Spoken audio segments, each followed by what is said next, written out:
Hey there, career seekers. Welcome to Find Your Passion Career. I'm here to help you find a career you like, and dare I say, possibly even love. I'm your host, Amanda Nachman. I'm the founder and CEO of College Magazine. After working with thousands of college students, I've noticed that when it comes to career, there's a lot to demystify. Let's get started.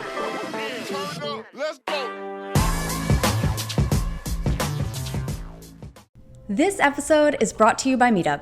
At Meetup, great things happen when people come together. By starting a group on Meetup, you can expand your network and learn new skills. Start with your interest, whether it's design, technology, climate action, or anything else, and Meetup will automatically promote your group to the people who share your passions. Create a Meetup group today using a .edu email and get a free 6-month subscription. Head to meetup.com to get started. Hi, everyone, and welcome to Find Your Passion Career. Today, I have with me Nicole Tschierske. She is passionate about helping overlooked women in STEM become influential so they can confidently unlock new opportunities for themselves, get their employers saying, "We need you on this job," and make a bigger impact. As a scientist and positive psychology coach, Nicole helps her clients strategically turn their career frustrations into a renewed love for their work. Welcome to the podcast, Nicole. Hi, Amanda. Good to be here. How did you imagine your own career back when you were in college? Well, as a very straight line, determined until my grave. We all thought it was going to be this straight line, right? Do we though? I have the feeling sometimes this is different depending on where you grow up. So in Germany, it's a lot about kind of like cobbler stick to your last. So that's like a proverb we have. So we basically, it's like you study this one thing and that's what you're going to do for the rest of your life because that's what you're good at. And that was so ingrained in my head. So I studied food chemistry and I did my PhD in chemistry. And with that, I thought like, okay, I'm going to be working in a lab for a while and then I'm going to be a team leader or a lab manager. And that's going to be it. Set for life. I think there is still that mentality in the States, even though we do see these other nonlinear career journeys. But a lot of times we think, oh, that's not for me, or I can't achieve that. And then there's a lot of like societal or parent pressure to pick that like narrow, like that really clear path. Because I think they're well-meaning about it. Like, oh, you'll endure less hardship because it's all laid out for you. It's a lot clearer. Yeah. It took me actually working in a multinational company and, being in a team where there were a lot of people from the UK, a lot of young people from the UK, and they had a completely different attitude. They were doing technical jobs, but they had like a finance background. And I was like, what are you doing? It's like, what is happening? You're breaking the mold. Yeah. And I was like, yeah, maybe if I'm done with this, maybe I'm going to go into HR for a little while. And me in my naive little own head, I was always thinking you need a full university degree to like step into any of those roles. And at the beginning, it was so off, so out there for me. And I just could not comprehend it. But over time, I was really warming up to the idea. I was like, maybe there are more opportunities. Maybe I can try that too, So, and I mean, I never considered doing such a lateral move until I was quote unquote forced to through a crisis. But at least, I mean, I wouldn't have even be able to conceive of doing this lateral move unless I had seen those other people doing exactly that. Yeah. So that was really just seeing that role model without them wanting to be a role model intentionally. But that was kind of like what opened my mind up. Yeah. Sometimes you have to know that it can be done to think, oh, that's possible for me. Well, so why do you think it's important for people to take charge of their career within their current jobs? How can they create a position they love if they're currently in their job and they're like, I just want out of here? Yeah. Well, taking charge is, I mean, if we don't do it, we might wait forever and we might not like what we get. Stop waiting for permission or stop waiting for someone to say, hey, I see this opportunity for you. Yeah, or you should really be doing that. I say, this doesn't sound like fun. Yeah, so, and, starting to do this within your current role is really a super nice and safe space to experiment and to already learn more about the things and lean into the things that you maybe want to be doing later, but you can test it in a non-committal way, and also in a place where you can fail safely, you know, because you are full-time employed, and unless you're doing something really, really bad, you know, it's like nobody will fire you for making a mistake here or there. And yeah, so that way you can just, you know, if you consider, okay, so I'm in an expert role right now and maybe I want to go into a leadership position, then start by using some of the bandwidth that you have now that you have the technical aspects of your job down, and you can start just by either, I don't know, volunteering to lead some kind of cross-functional projects. You know, sometimes they pop up and they always need volunteers for that, and you can just raise your hand. Or even if there's, I don't know, small things like there's a team event to be organized.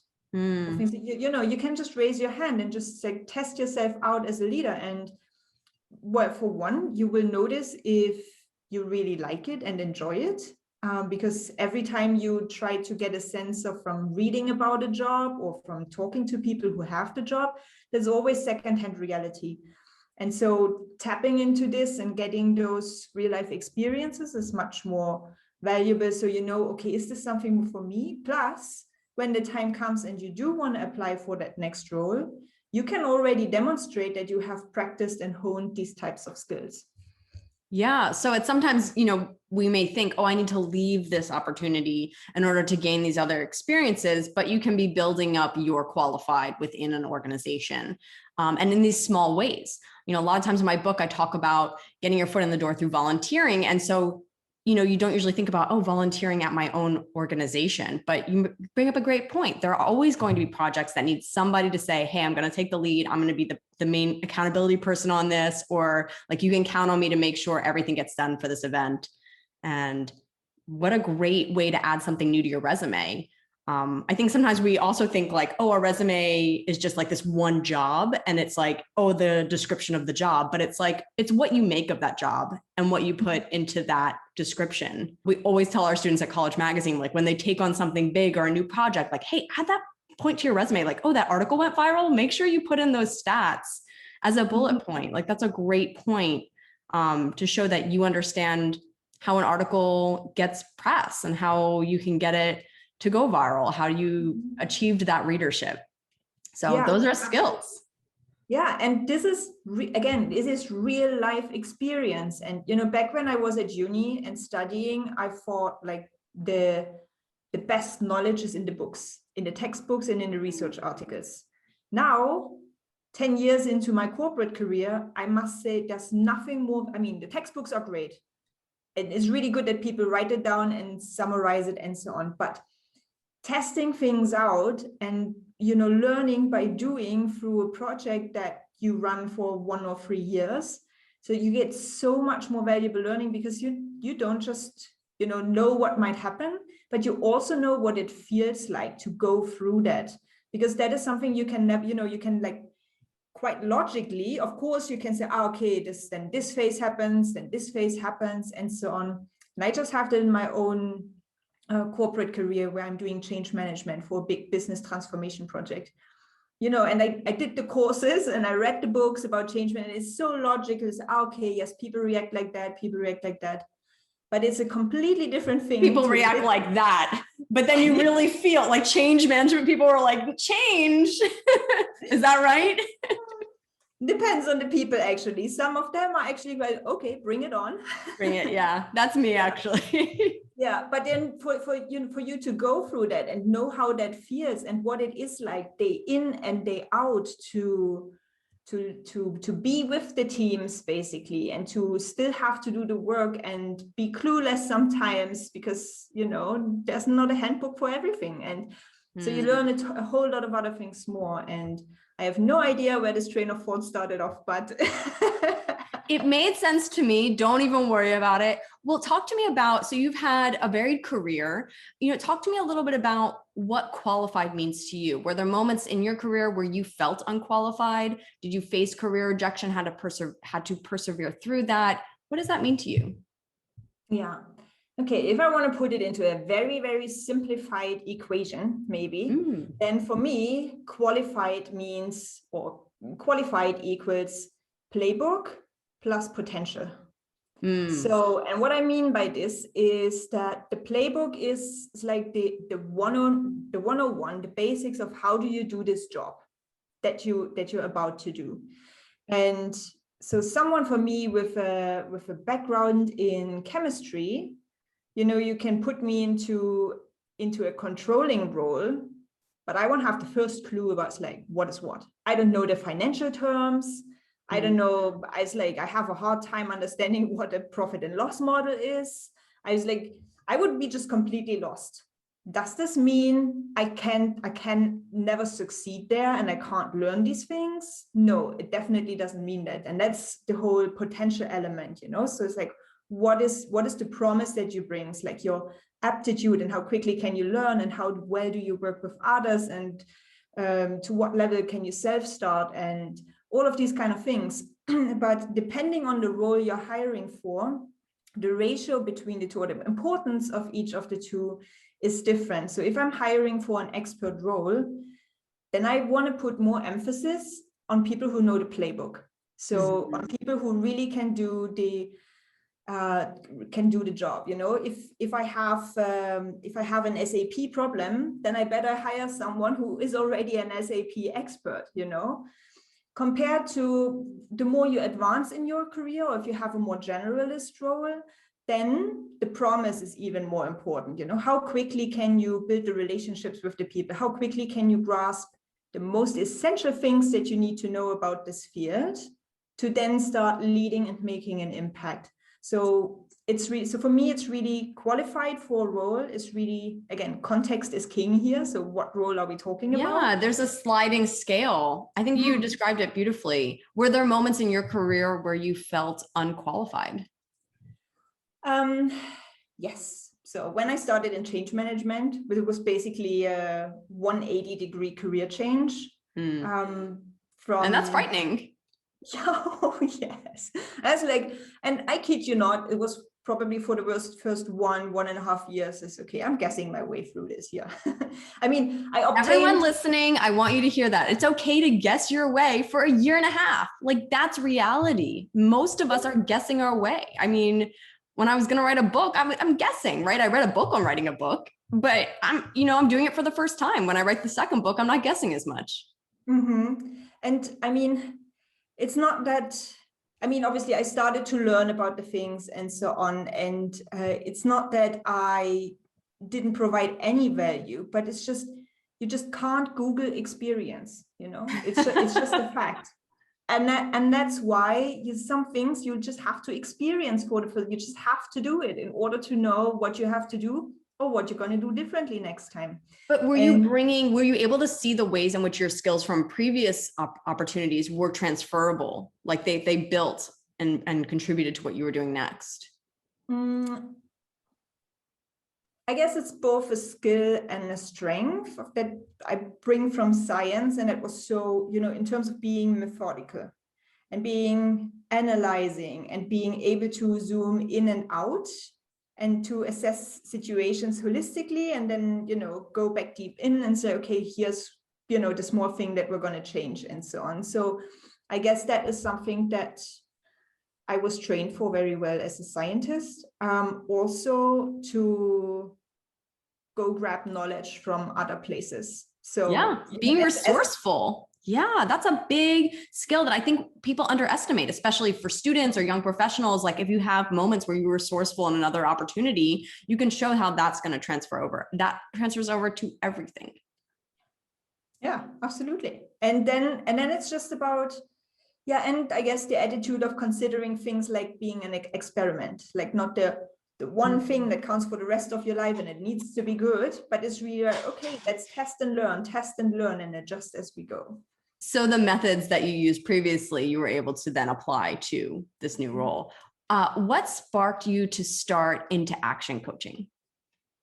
Yeah, that was actually at the same time when I started this change management role, because that came about because before that switch, I had a bore out because of an organizational restructuring for about 1.5 years. I was working at only 10% of my capacity. And at the beginning, it can be okay. You know, I still had my teammates. We were all in the same situation. Did you call that a bore out? Mm-hmm. What's a bore out? Like you were bored? Yes. Bored. Bored out of your mind. Out of my mind. It is horrible. And it's a thing, honestly, is if you're completely underwhelmed. I mean, if you do that for 4 or 6 weeks, sometimes you have like low times in projects, no problem. But make that 18 months of where you feel like you're not adding any value, where you constantly pleading and begging your boss to please give you some more work to do and to like use the skills that you have. And I mean, I just never heard that expression, but I've definitely been there. Yeah, it's horrible. And then, it got so bad that at some point I was like, okay, is there some place where I can give back my salary? Because I have not earned this in any way. Which you didn't actually do, I can assure you. I don't even know this, but I know this. Yeah. And that is, it gotten so bad where I said, okay, I need help. And that's when I saw the coach. And within 4 sessions, he had me, getting back into my energy, pursuing new strategies, knocking on new doors, all of these kind of things, becoming more resourceful again. And I was like, how did he do that? I want to be able to do that too for people. And that's when I started my coaching training. And at the beginning, I was like, let's just see what I learned. I didn't even have the intention of really starting my own practice, but I got so into it and experiencing the power of it, both on myself, but also when I was coaching others, I was like, oh my God, this is like such a high-speed way to long-lasting transformation. It's like, let's give that to everyone. And and that's when I decided, okay, it's like I'm going to continue my corporate career because there's still so much to learn. It's a great team I'm in. I have a great boss, all of these things. But let me also build that on the side because that I can't do inside my corporate job. Yeah, I love that you have the side hustle and you're helping people. I love that high speed transformation. So if you are feeling stuck, like there are opportunities for high speed transformation, and maybe that's what you need in that moment when you're feeling what was the word you used? Bored out. Yes. Bored out. I love that. Well, so tell me about the object you brought and how it reflects your passion. So I brought a little piece of chalk. Okay. So remember that day when there was the blackboards in the classroom? I don't know if of course. Yes, that was my childhood. Yeah. And the teacher would write with chalk. And I was always so, oh man, one day I want to write with chalk on the blackboard as well. So, and that was so that is why all of this people work that I'm doing now, it's not so out of character as you might think when somebody has a science degree. Because when I look back on my life, there were always these moments where there was some element of teaching or helping others out. So it started with me as a child in my parents' shed, having my own blackboard and teaching my imaginary school class. I was the same way. I had the blackboard in my basement and like fake school, and if friends would come over, we would play school. Like that was one of the best games. Yeah.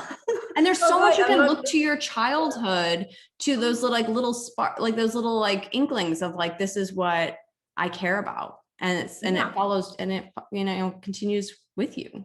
Yeah. And it's actually sometimes, that sense of purpose in life, it's like a little spiral staircase where you come, on your journey on that staircase, you come across that same part time and time again. You're not there for the whole time, but you come across it time and time again, but on different levels. So it started with this make-believe school. Then later I was tutoring other pupils. Then later at uni, I was giving chemistry seminars for engineers. And then later, it's like there was always these things somewhere along the line in one way, shape or form, but I never really considered it as a career for myself or a profession for myself. And so looking back at it now, it's like it's just coming really full circle for me. And that is why I guess this is kind of like what it started with. Yeah. Oh, I love that. And I love like the imagery that you bring to that with the story of the chalk and that feeling. And I think it's important for all of us to take those moments to reflect on those childhood wishes, because, they're still with us. We carry them with us in our adult life. And Yeah, so and they're are we the giving least, ourselves that time? yeah, and they're the least influenced by judgment, because at that time, everybody allows us to dream of being anything we like. I mean, up until the point when the real socialization starts. But like when you're really a small child and you're just encouraged to test out and try out anything that you feel like and that you see and that you might find interesting, I mean, just go do that or try and refresh those memories. Go look through old pictures or ask your parents and grandparents of stories, and it's like that. There might be really good stuff in there that you can reconnect with. It's like, okay, what was it actually that I could do for hours and not getting tired? Yeah, where you can get into the zone. Love that feeling. What advice do you have for emerging professionals today? And maybe you can give us like some secret sauce that you share with some of your coaching clients to help some of that, high speed transformation that you talk about. Yeah, actually it's like what I already shared. It's try out many different things. You don't have to go full in on something, but dip your toe in here and there and then take learnings quickly. So to really, I like the term heartbeat retrospectives. So where you, instead of waiting for, okay, let's do this for 3 months and then at the end I'm going to evaluate. But really rather, of course, you can reflect on action, when the thing is done, but you can also all of the time reflect in action. Say, okay, how am I doing with this? Does this come easy to me? Does this bring me joy? Do I like doing this? What exactly isn't or doesn't really feel right about this here? So it's just really testing out different things and then having those experiences, because then, I mean, we like to rely so much on our head, but our head can't possibly predict everything.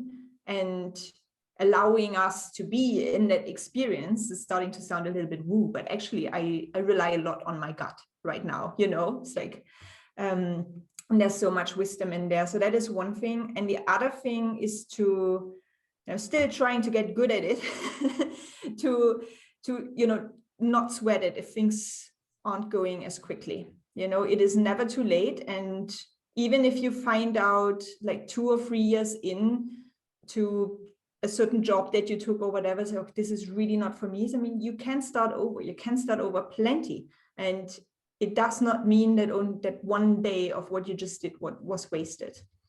And a book that I really recommend everyone who likes to read novels, and this book it made me laugh, it made me cry, and it gave me a fundamentally new perspective on what it means, the purpose of life. And it's called A Dog's Purpose. And it's written from the perspective of a dog who keeps dying and being reborn in different situations and into different dogs. So one time he's a boy, the other time he's a girl. And anyways, so this dog is always wondering, why am I here again? Why am I here again?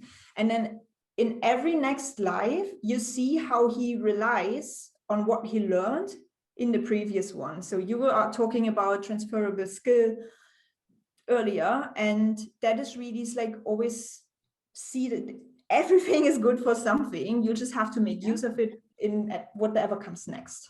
I really agree that everything builds. Everything builds. And even if you feel like you've made a complete change and you're like, I need to abandon this past career, like I was on this wrong path, there are still learnings that you can take into whatever you do next.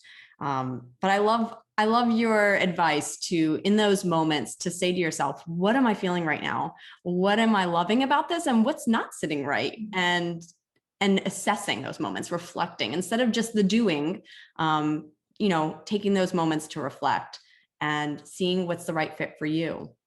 Well, I hope everyone listening today will, if you're already in an organization, will think about ways you can volunteer, raise your hand to try something new and explore. And if you're not and you're job seeking, if you can start taking these, you can start conducting these small tests to find out what it is that you want and that speaks to you, and thinking from the gut instead of just the head. So thank you so much for being on the podcast, Nicole. It was wonderful to have you. Thank you for having me. All right. Bye, everyone. Thanks for tuning in. If you enjoyed this episode, be sure to leave a review on Apple Podcasts and stay in touch. Book me to speak at your next event or send your career questions to Amanda at findyourpassioncareer.com.